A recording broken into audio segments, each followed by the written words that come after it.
तवैर वेदै सांख्यपदक्रमोपनिषदैर् गायन्ति यं सामगः ध्यानावस्थित तद्गतेन मनसा पश्यन्ति यं योगिनो यस्यान्तं न विदुःसुरासुरगणा देवाय तस्मै नमः देवाय तस्मै नमः देवाय तस्मै नमः। मस्तक माझा पायावरी या वारकरी संतांच्या विठ्ठल।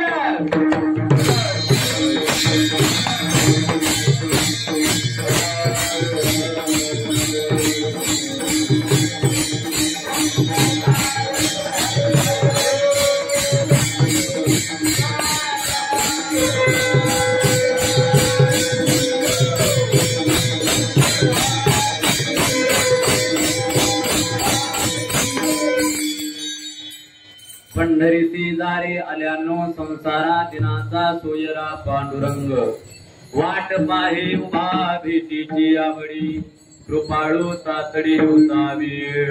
प्रस्तुत प्राप्त प्रसंगी कीर्तन रूपी सेवे करता निवडलेला अभंग वैराग्याचे मूर्तिमंत पुतळे स्वतःचा मानव देह वैकुंठाला नेला जगाचं गुरु होण्याचं सौभाग्य ज्यांना लाभलं ज्ञानेश्वरी श्री तुकोबाराय यांचा बहुतेकांच्या परिचयाचा आणि या मानवाला पंढरपूरला जाण्याचा उपदेश करणारा 4 चरणाचा अभंग आहे। विठ्ठल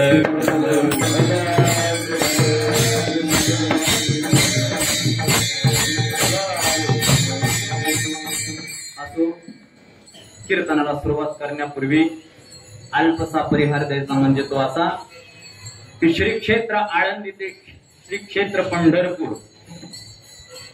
पायी चालत असलेला आपला पालखी सोहळा दिंडी सोहळा आणि या पालखी सोहळ्यातील आपला माहेश्वरी समाज दिंडी समाज माहेश्वरी समाज आणि या दिंडीमध्ये दरवर्षीप्रमाणे या ठिकाणी कीर्तन असतं। आता गेले 2-3 वर्ष झाले मला ते भाग्याने माझ्या मिळतं कारण की पंढरपूरच्या वाटेने जात असताना ते कीर्तन मिळणं महत्वाचं आहे म्हणजे सेवा घडणं। कारण ही सेवा प्रयत्न करून मिळत नाही लक्षात ठेवा किंवा पैसे देऊन मिळत नाही ही या सेवेसाठी काहीतरी पुण्य असावं लागतं। तुका म्हणे मग घडो त्यांची सेवा तरी माझ्या दैवा पार नाही। ती सेवा घडण्यासाठी महाराज हे पुण्यच लागतं म्हणून आपल्या दिंडीच्या वतीने अध्यक्ष केदार महाराज असतील केदार महाराजांनी आपल्या माहेश्वरी दिंडीचे अध्यक्ष केदार महाराजांनी आमचे 84 नंबर दिंडीचे जनता जनार्दन सेवा मंडळ गुरुवर्य जनार्दन स्वामी चौधरी दिंडी क्रमांक 84 या 84 दिंडीचे जे चालक मालक आहे श्री हरिभक्तीपरायण बाळासाहेब महाराज मुरकुटे यांना सांगितलं आणि त्यांच्याकडून ही माझ्या वाट्याला सेवा आली। म्हणजे ती कोणी सांगितली कोणाला सांगितली याच्याशी मला काही घेणं देणं नाही पण माझ्या वाट्याला आली हे मात्र नक्की। म्हणून या ठिकाणी सर्वच जण आपले बनशी अण्णा मुरकुटे असतील ते सुद्धा या ठिकाणी उपस्थित आहे आणि आपल्या दिंडीत ते बघा विनेकरी बाबा असतील नाही तुळशीवाल्या महिला असतील माता मौली असेल त्यांच्यापासून तर पार इथपर्यंत सर्वांच्या चरणावरती नतमस्तक होतो आणि सेवेला या ठिकाणी पूर्ण विराम देतो। म्हणजे कीर्तन ऐकता म्हणजे सेवेला सुरुवात करतो विठ्ठल विठ्ठल विठ्ठल।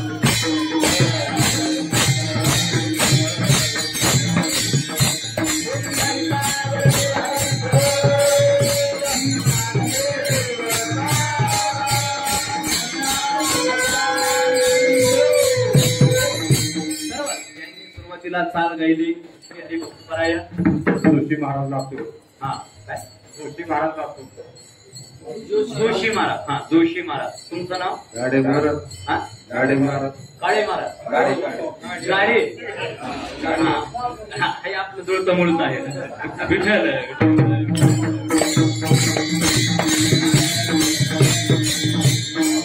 लोकांनी अतिशय गोड कारण अशा वातावरणामध्ये चाल गाणं कीर्तन करणं हे परीक्षा ज्याची त्यालाच कळते बाकी त्यांना काय कळणार नाही। बाकी त्यांना वाटतं यांना माहीत आहे पण इथं कसं असतं डेंजर असतं कुठून कसे चोर येतील माईक शिट्टीच मारत कारण हे वारीचं कीर्तन आहे म्हणजे जसं कुरुक्षेत्रावरती भगवंताने अर्जुनाला गीता सांगितली त्यावेळेला अर्जुनाच्या मनाची स्थिती काय?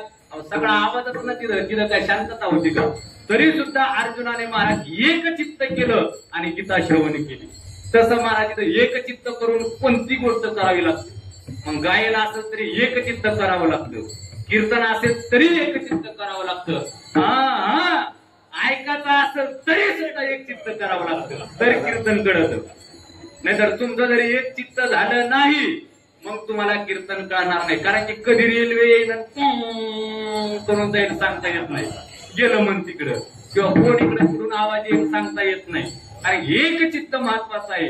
आणि इथं कारण की काय पहिली गोष्ट कीर्तन करत असताना, भजन करत असताना, परमार्थ करत असताना किंवा श्रवण करत असताना तुमचं चित्त महत्वाचं आहे. लक्षात ठेवा, चित्त चित्त हा मन मन मन आणि हे मन देऊन ऐका. लक्षात ठेवा कीर्तन हा कीर्तनामध्ये काय तू हे मन मीची करी माझे भजनी प्रेम धरी मग सर्वस्व नमस्कारी मद एकाते. म्हणजे इथं आपल्याला महत्वाचं आहे तू मन हे मीची करी म्हणजे आपलं मन हे भजन स्वरूप कीर्तन स्वरूप हा देव स्वरूप झालं तर कीर्तन कळेल. विठ्ठल विठ्ठल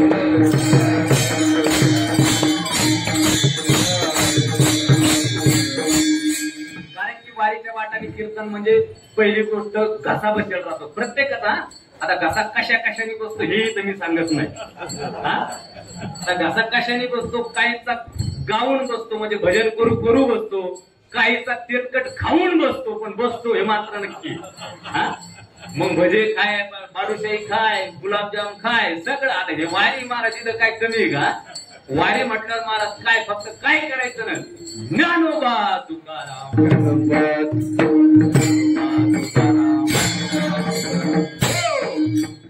खायला गुलाबजाम, फक्त ज्ञानोबा तुकाराम म्हणायचं, खायला लगेच गुलाबजाम.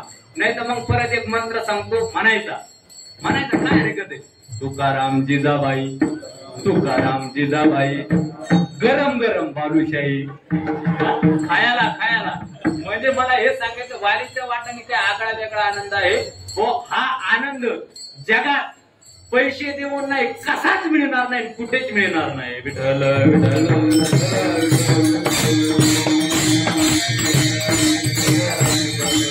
म्हणून इथं मन देऊन, कारण मन महत्वाचं, चित्त देऊन ऐकायचं तर कीर्तन कळेल. कीर्तन आपण थोडं करू कारण वारीच्या वाटाचं कीर्तन आहे. असं काही नाही की 2 तासच झालं पाहिजे, असं काही नाही. 1 तास 1.5 तास आणि जमलं तर 2 तास आणि लई जमलं तर मग सकाळपर्यंत आपल्याला सकाळी नाही तरी जायचंच आहे ना. आपलं महाराज आपलं कसं आहे, रंगलं तर रंगलं आणि नाही रंगलं तर राहिलं. तसं आलं मनाला गेली शानाला, नाहीतर पातीला टाकलं पालतं बसले उन्हाला असं. म्हणजे आपलं जसं असं काही ठरून नसतं. आणि कीर्तन ठरून कधीच करू नये. ठरून कीर्तन केलं का पचका झाला समजायचा. असं म्हणलं असं सहज कीर्तन झालं पाहिजे. विठ्ठल विठ्ठल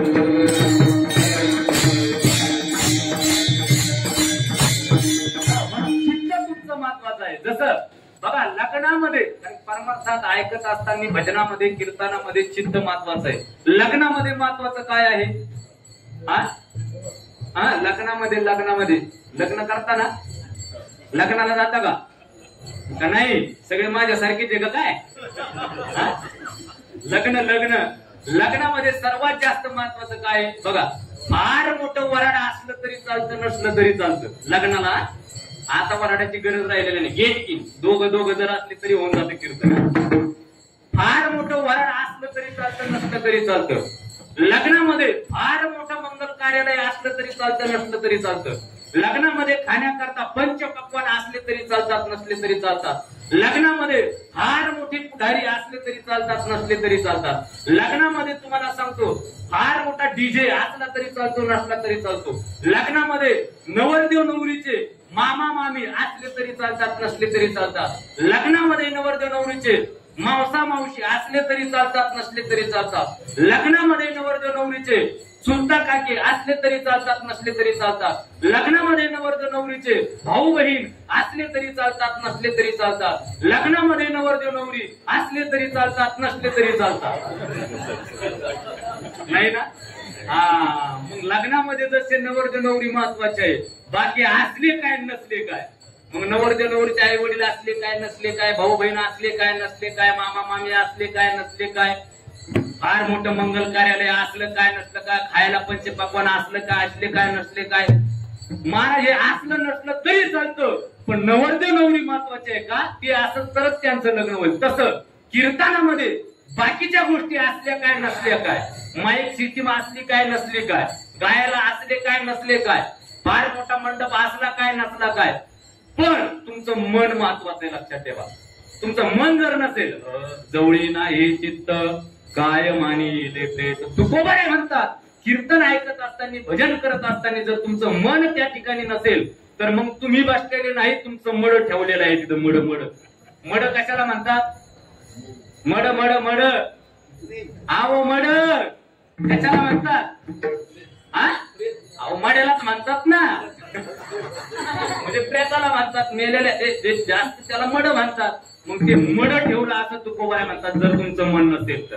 बघा म्हणजे कीर्तनामध्ये नवरदेव जाऊ द्या, तुम्हाला परत सांगतो, भाजीमध्ये सर्वात महत्वाचं काय आहे, हा बघा, बाकीच्या गोष्टी असल्या तरी चालतात नसल्या तरी चालतात, जिरे मोहरी असले तरी चालतात नसले तरी चालतात, तिखट असलं तरी चालतं नसलं तरी चालतं, मिरची असली तरी चालती नसली तरी चालती, तेल असलं तरी चालतं नसलं तरी चालतं, परत हिंग असलं तरी चालतं नसलं तरी चालतं, शेंगदाणे असले तरी चालतात नसले तरी चालतात, अनेक गोष्टी असल्या तरी चालतात नसल्या तरी चालतात, पण मीठ बाकी तर नसलं तरी चालेल, पण मीठ असलं पाहिजे. जर मीठ नसलं तर नीट लागत नाही, नीट लागत नाही. म्हणून कारण की मिठाशिवाय भाजीला किंमत नाही, नवरदेव नवरी शिवाय लग्नाला किंमत नाही, तसं भजनात मनाशिवाय कीर्तनात महत्व नाही. विठ्ठल विठ्ठल.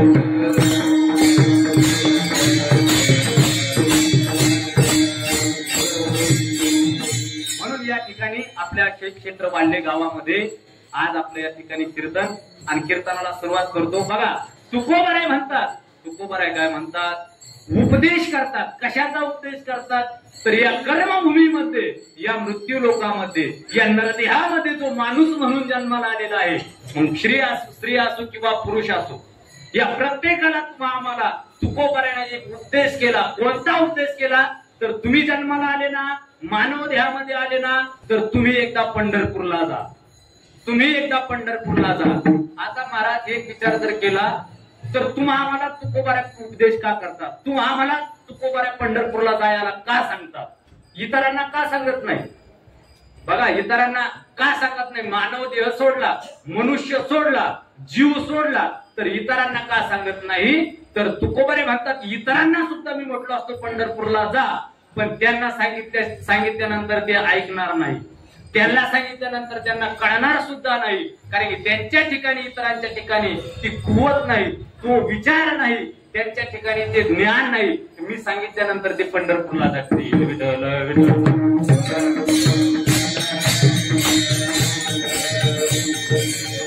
हो मग आता एक लक्षात ठेवा, इतरांना म्हणजे कोणला, इतरांना का सांगत नाही, पशु पक्ष्यांना तुकोबाराय का सांगत नाही पंढरपूरला जायचं, बरे जाऊ द्या, वृक्षाला का सांगत नाही पंढरपूरला जायचं, दिव्याला का सांगत नाही पंढरपूरला जायचं, पाण्याला का सांगत नाही पंढरपूरला जायचं, तर महाराज एक लक्षात ठेवा, पंढरपूरला जायचं पशु पक्ष्यांना का सांगत नाही, त्याचं कारण एक आहे की पशु पक्ष्यांना सांगितल्यानंतर कळणार नाही.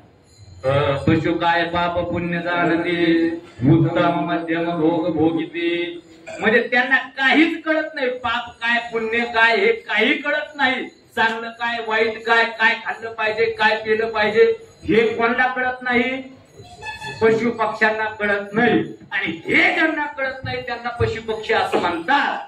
कळालं ना. आता काय खावं काय नाही खावं हे कुत्र्याला कळत नाही, म्हणून कुत्र काही पण खातं, म्हणून त्याला काय म्हणतात, कुत्र म्हणतात, कुत्र. मग जे काही पण खातात त्यांना काय म्हणायचं, आता ते मी म्हणत नाही तुम्हीच म्हणा. विठ्ठल विठ्ठल.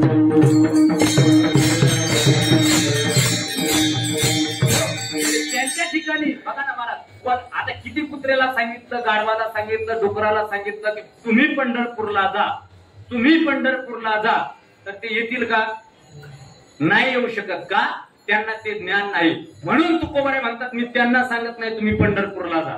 मग ठीक आहे, तुम्ही दिव्याला का सांगत नाही? तर दिव्याला सांगण्याची गरज नाही ना. का गरज नाही दिव्याला?